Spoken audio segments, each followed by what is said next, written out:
तो ऐसे ही नारद जी से पूछे कि नारद जी महाराज, आपने जो दोष बताए हैं, इन दोषों का समाधान कैसे होगा? क्योंकि आपसे उपयुक्त कोई व्यक्ति हमारी दृष्टि में है नहीं।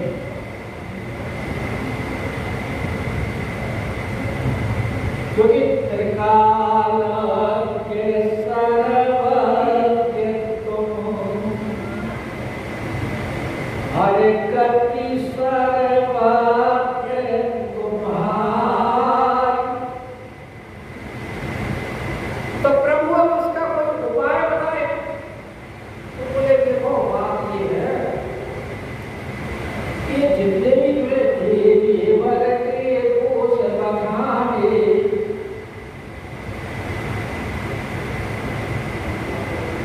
ये सारे के सारे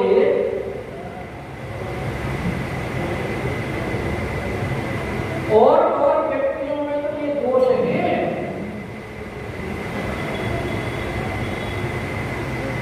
लेकिन अगर इन सब दोषों को भगवान शंकर से जोड़ करके देखा जाए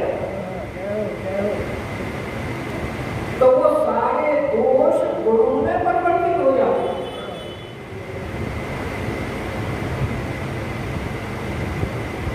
क्योंकि दोष इसमें दोष तो जीव में होते हैं, परमात्मा ईश्वर में तो कोई दोष होता नहीं। पर इसीलिए सब लोग जीव को उपाय भी यही बताते हैं। तो भाई आपके अंदर काम, क्रोध, लोभ, मोह, मत्सर इत्यादि जितने भी दोष हैं, क्योंकि वो दोष किस कारण है? वो दोष इसलिए है कि हमने उनको संसार के साथ जोड़ रखा है। तो जब तक हम संसार के साथ जुड़े हुए हैं तब तक तो ये दोष हैं, और जब यही हम भगवान के साथ जोड़ दें तो क्या फिर वो दोष रहेंगे? फिर वो दोष गुणों में परिवर्तित हो जाते हैं।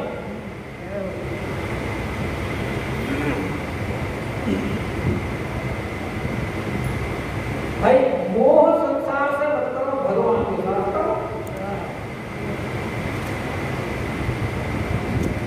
लोभ भगवान के भजन पूजन का करो, संसार की माया का मत करो।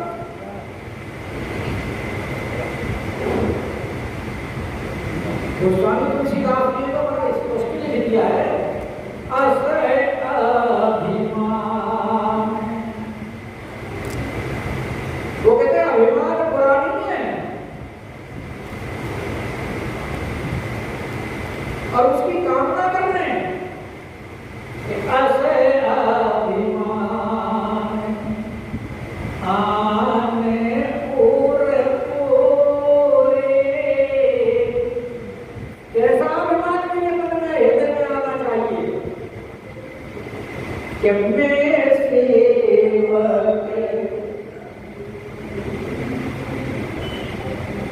मैं सेवक हूँ रघुपति पति मोरे, वो मेरे स्वामी हो।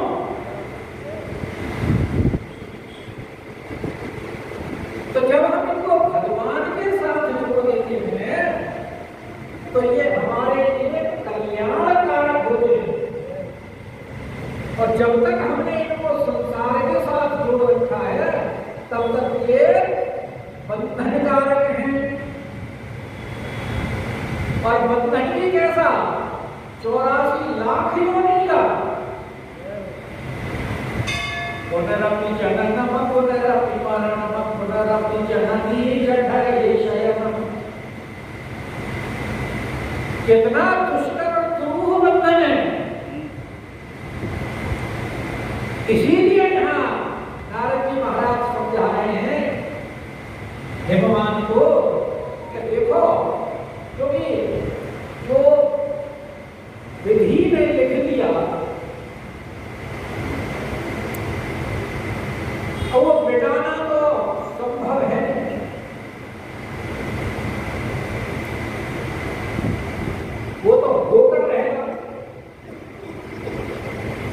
जैसी हो भवितव्यथा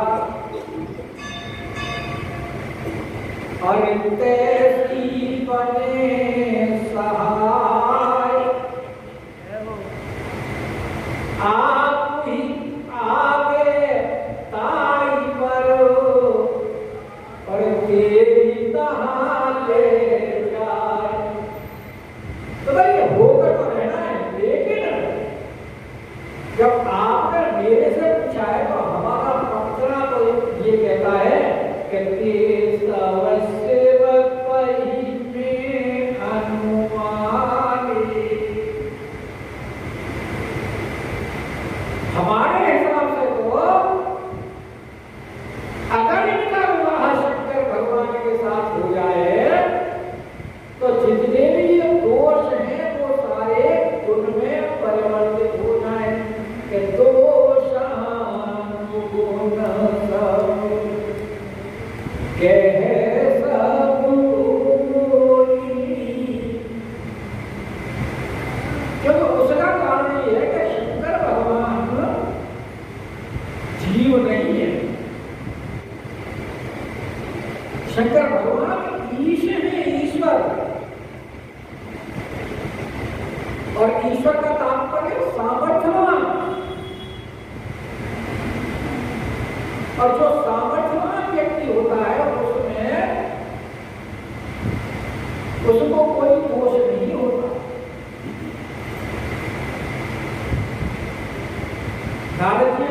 कर्म स्वभाव तो महीन व्यापा। भगवान के साथ में पुछते में वहां मुलाकात हुई थी, क्योंकि हम तो जिसके साथ शादी करना चाहते थे उसे लेकर के उड़ गए महाराज और हमें रूप दे दिया बंदर का।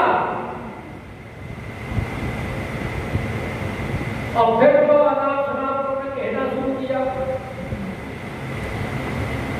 कि परम स्वतंत्र न सिर पर कोई। तो ईश्वर तो स्वतंत्र होता है, उसको कोई शुभ अशुभ कर्म व्यापता नहीं है। जैसे कि यहाँ इन्होंने कितने सुंदर सुंदर उदाहरण दिए हैं। विष्णु भगवान का दिया शेष सैया का, जी ने बताया होगा, सुन पाया, बच्चे तो रह गया।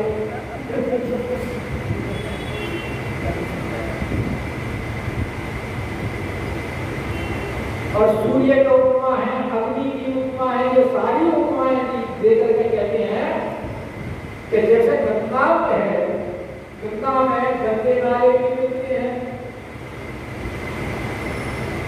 लेकिन गंगा को कोई अपवित्र कहता है क्या? कि स्वरूपसारी को अपनीत न कहेगी। क्यों? इसका अर्थ क्यों नहीं? दोष कुसाई और रवि पावक सुरसरी नाई। लेकिन सबसे बड़ी विडंबना क्या है? सबसे बड़ी विडंबना ये है कि वो जैसा मूसे को पाई हल्दी की गंठी है तो दिमाग धरो पंसारी बन के बैठे। कहावत है के हाथ किसी को थोड़ा सा भी अगर ज्ञान हो तो वो ये समझता है हम तो भगवान बन गए। और फिर वो कहने लगता है अरे हम भी तो भगवान के अंश हैं, या ईश्वर अंश जीव अविनाशी। जो गुण उसमें वही गुण हमारे अंदर है। भाई ईश्वर भी चेतन है, हम भी चेतन, वो बल रहित है, हम भी बल रहित है।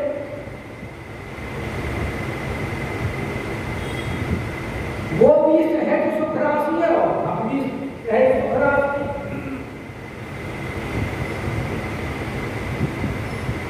लेकिन वो ये भूल जाते हैं कि वो ईश्वर है और तुम जीव हो। और ईश्वर और जीव कभी एक बराबर नहीं हो सकते। इसलिए यहाँ बड़ा स्पष्ट कर दिया कि जो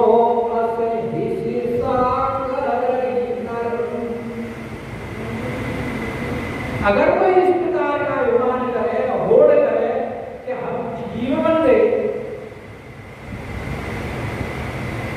और बहुत से करते हैं भगवान कृष्ण ने इतनी रखी तो हम क्या नहीं रख सकते।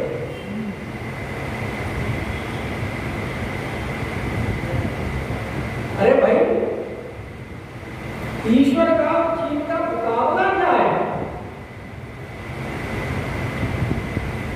क्योंकि जीव की ईश समझना,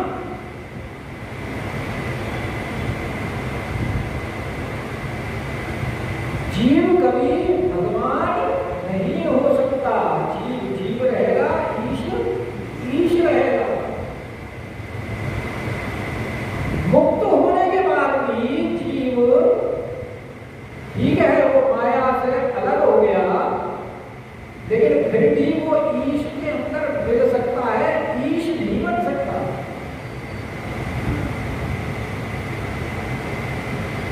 क्योंकि दोनों की उपाधियां अलग अलग है। और गोस्वामी ने स्पष्ट किया, परबस जीव। जीव क्या है? परबस है। और भगवान स्वबस भगवंता। क्योंकि जो दोनों की उपाधियां जो है, जीव की उपाधि क्या है? माया।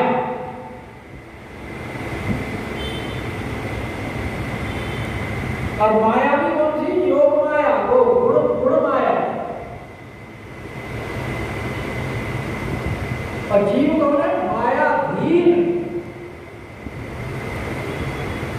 तो उसके साथ किसकी, जीव के साथ उपाधि किसकी है? माया की उपाधि है। और भगवान कौन है? भगवान है मायाधीश। तो मायाधीन मायाधीश नहीं बन सकता, क्योंकि भगवान तो माया के प्रेरक हैं। आदेश देते हैं, निर्देश देते हैं, हाथ बांधे वो खड़ी रहती है कि प्रभु मुझे सेवा का कम होगा नहीं। और डर के मारे में अपराध ना हो जाए, थक करती रहती है। क्या जीव के अंदर इतनी सामर्थ्य आ सकती है? कभी नहीं आ सकती। वो तो हमेशा माया से अगर मुक्त भी हो गया तो जीव में ईश के अंदर अगर अनीश्वरवाद जो ये ब्रह्म के जो बात हैं, अद्वैतवाद वाले, अद्वैत के अनुसार अगर देखा जाए तो वो जीव माया से मुक्त होकर के ईश्वर में वो मिल तो जाता है, लेकिन ईश्वर जैसे कार्य नहीं कर सकता। भगवान ने तो पूरी सृष्टि की रचना की है, वो बना करके दिखा। इसीलिए कहेंगे जो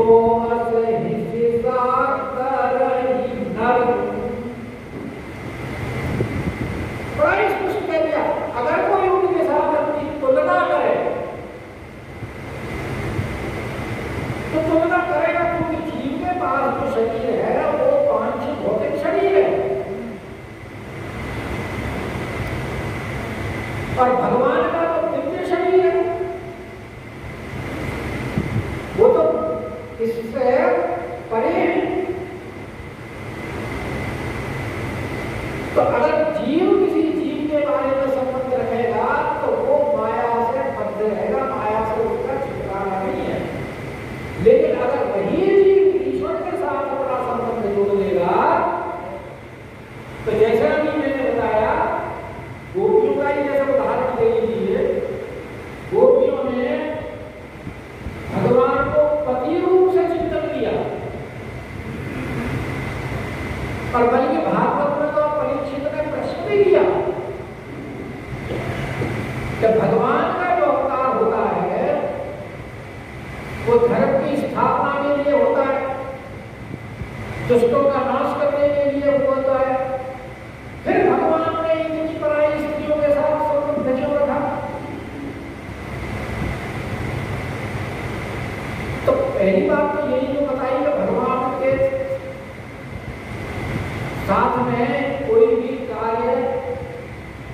जितनी भी क्रियाएं होती है भगवान के साथ उनका कोई भी संबंध नहीं है, वो इन सब चीजों से परे है। लेकिन वो कार्य करते किस लिए हैं? वो इसलिए संसार में कार्य करते हैं, अगर हम नहीं करेंगे तो सब निष्क्रिय हो जाएंगे, कौन करेगा? और फिर उनके जो कार्य, जीव के जो कार्य होते हैं वो स्वार्थवश होते हैं और भगवान का कोई स्वार्थ नहीं होता। भगवान के जितने कार्य होते हैं वो जन कल्याण के लिए होते हैं। उन्होंने उन स्त्रियों के साथ में संबंध बनाए हुए हैं तो वो उनके कल्याण के लिए ही, जिनका चिंतन करने से ऋषि मुनि संत इत्यादि नाम करते से और चिंतन करने से उनका कल्याण होता है। तो जो पति रूप में जिनको चिंतन कर रही है तो क्या उनका कल्याण नहीं हुआ? सबका कल्याण हुआ। और फिर इसीलिए समर्थ को नहीं दोष, क्योंकि वो इन सब चीजों से ऊपर है। वो सांसारिक चीज की तरह नहीं है, क्योंकि वो माया बीच है। इसीलिए उनके साथ में कभी भी होड़ नहीं करनी चाहिए। जो तो वो कैसा है ना, जड़ है, जड़ विवेक अभिमान। और ऐसा करने वाले की गति क्या उसका कल्याण नहीं होगा? जो जीव के भगवान के साथ अपनी तुलना करता है और भगवान जैसे ही कार्य करने का प्रयास करता है तो उसका कल्याण नहीं होता, बल्कि उसको क्या फल मिलता है? उसका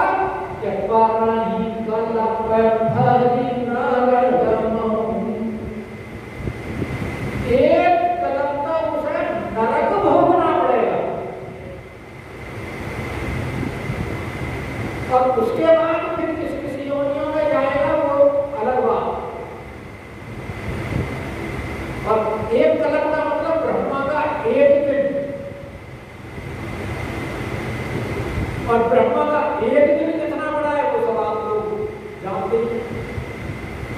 तो इतने बड़ा बताओ, ऐसा अपराध अगर कोई करता है और ऐसे अपराध करने की कोई होड़ करता है तो इसीलिए उसको कहा है कि वो जड़ है।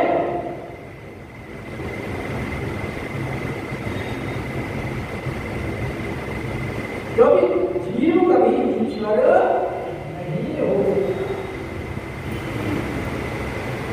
इसीलिए कहते हैं कि सोरे सारी जल हर का पाहुना संत रहित दीवाना। अब जीव की तुलना में कुछ बच जाए,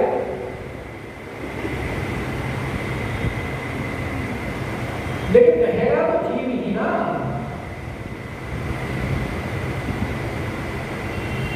और जहां उसे कुशल में मिला वो फिर उसके अंदर लिपटा।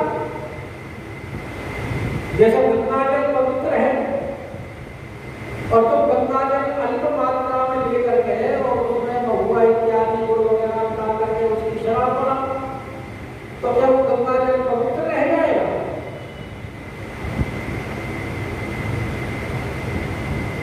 तो इसीलिए सरस्वती जल कृत मारुति जाना तो वो शराबी बन गई, मदिरा बन गई, तो संत लोग उसका पान नहीं करते। और गोस्वामी का इसीलिए संतों के लिए कहा है, सबके लिए नहीं कहा, चारों वर्णों के लिए नहीं कहा। क्योंकि चारों वर्णों में तो सर्व वर्णों में शराब पी जाती है,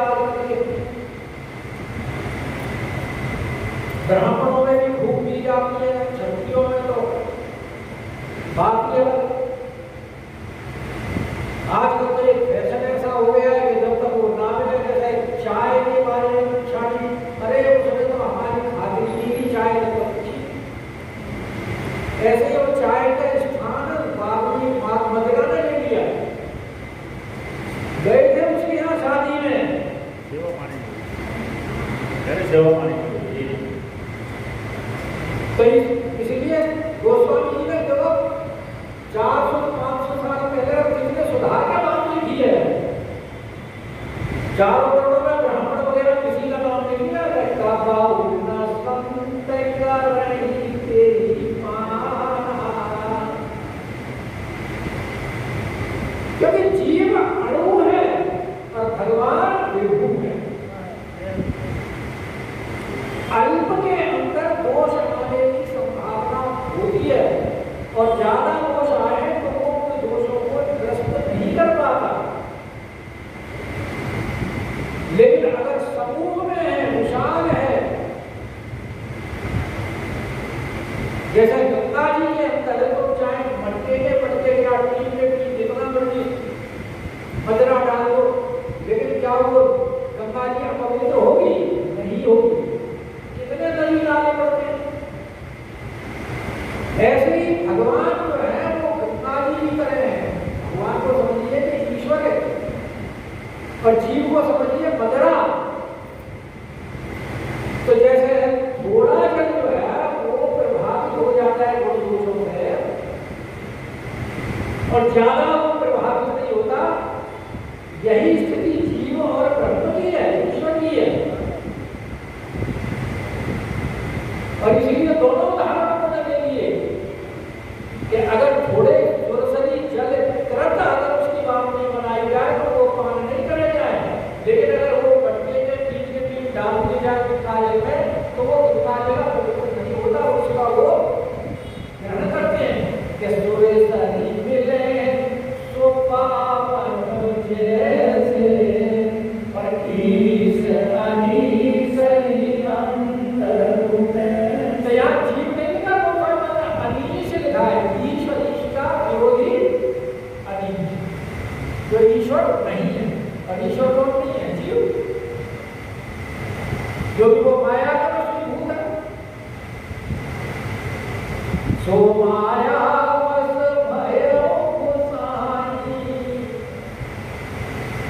क्योंकि अल्प है ना, वो अल्पज्ञ है और अल्प है और वो विभु है, ये अणु है। तो इसलिए ये प्रभावित हो जाता है। इसीलिए वो कह रहे हैं ईश अनीश अंतर में।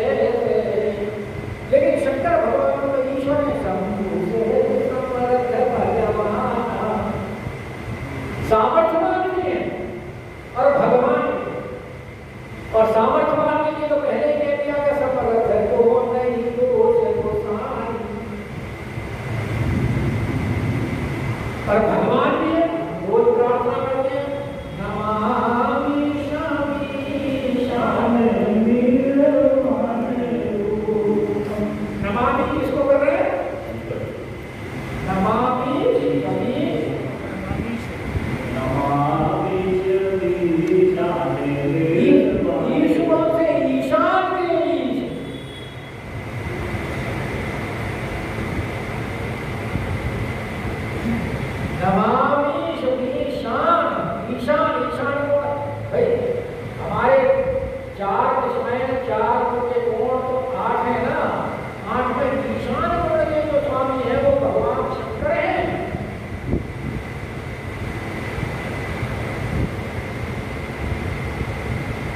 और भगवान भागवत में स्वयं अपने मुंह से कहते हैं मैं ही ब्रह्मा हूँ, मैं ही शिव हूँ, सब कुछ मैं ही हूँ। तो ईश्वर तत्व है शंकर भगवान, जीव तत्व नहीं है। इसलिए नारद जी स्पष्ट कर रहे हैं कि शंभु से है जैसा भगवान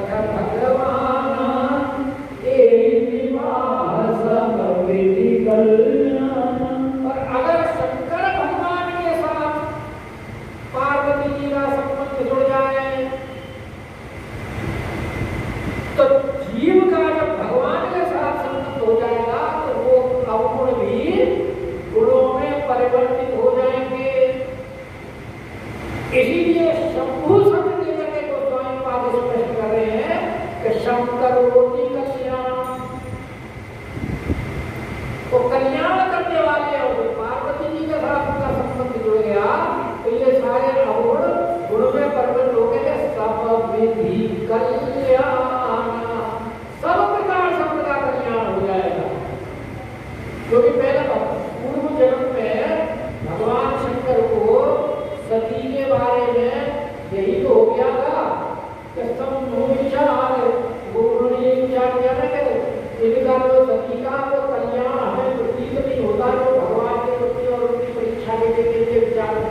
तो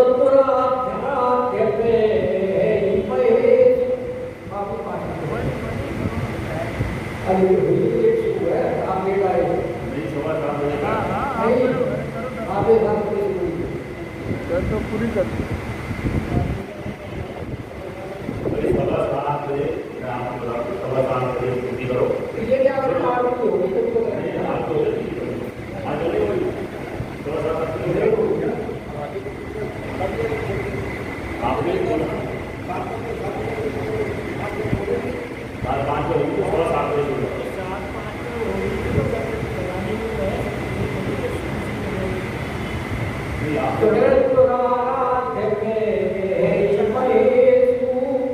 शंकर भगवान के साथ संबंध जुड़ जाए तो बड़ी अच्छी बात है, लेकिन वो प्राप्त करना बड़ा कठिन है,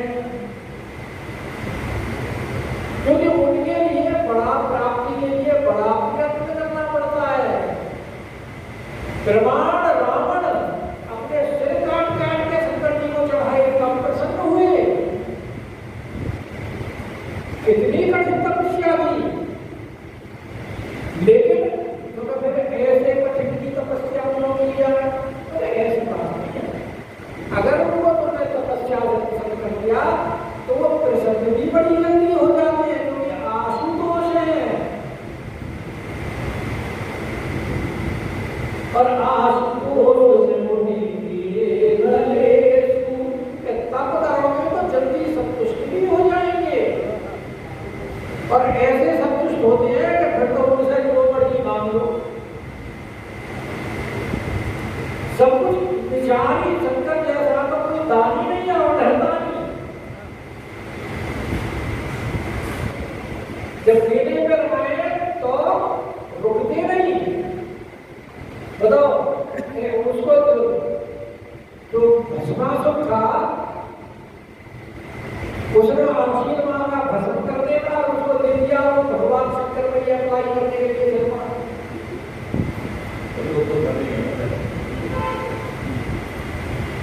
ब्रह्मा जी कहते हैं विनय पत्रिका में, जो मैं तो जिनके भाग में मैंने कभी कुछ लिखा ही नहीं, और उनको इन्होंने इतने स्वर्ग दे दिए हैं कि मैं तो उनके लिए निर्माण करते करते थक गया, मेरी नाक में दमा गया, और हे पार्वती अब मैं तो अपना पद ही छोड़ के छोड़ियों किसी और को दे दिया। तो इसीलिए अगर पार्वती करें तो वो क्या नहीं कि आशुतोष हैं, और जो तप करे तुम्हारी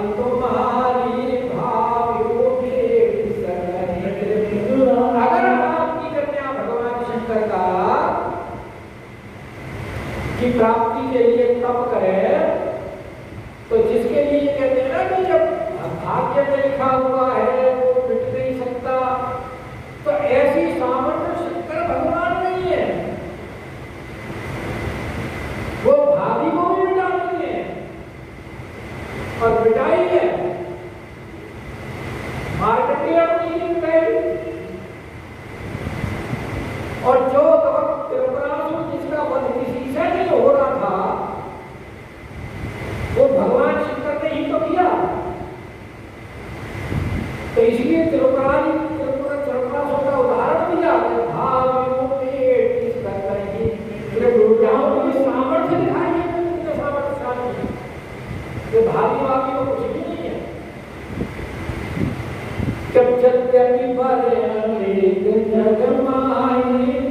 वैसे तो संसार में अनेक वर हैं,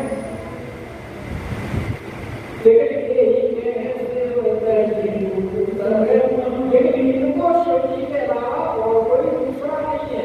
क्यों? हालांकि बताया नहीं नारद जी है, लेकिन उनका संकेत नहीं है कि पूर्व जगत की सती है, और मरते समय इन्होंने भगवान शंकर के चरणों में अनुराग मांगा है कि सती परत हरि सन माता जन्म जन्म शिव भक्त अनुरागा। तो इसलिए वो कह रहे हैं जग व्यापी परे और ये प्रमाणित भी आगे होगा, अभी कथा है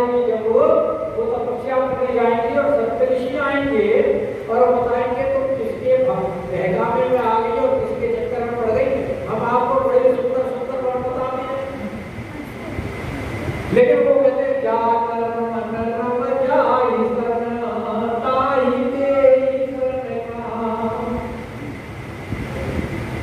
अगर तुम्हें इतना ही शौक है तो मेरे वर्ग में आप पढ़िए, वहां जाकर के अपना शौक पूरा कर लो, आगे कथा आएगी। तो इसीलिए कह रहे हैं ए ही के शिव तजी जो शिव तजी का मतलब है कि कठोर भी है कि शिव के द्वारा ये त्यागी हुई है और इन्होंने पुनः शिव जी की प्राप्ति के लिए ही वरदान मांगा है, इसलिए शिव तजी और कोई दूसरा है ही नहीं, शिव तजी नहीं है। यही शरण है शिव तजी शरणाई तो फलदायक प्रणतारति भंजन कृपा से तु सेवक मन रंजन।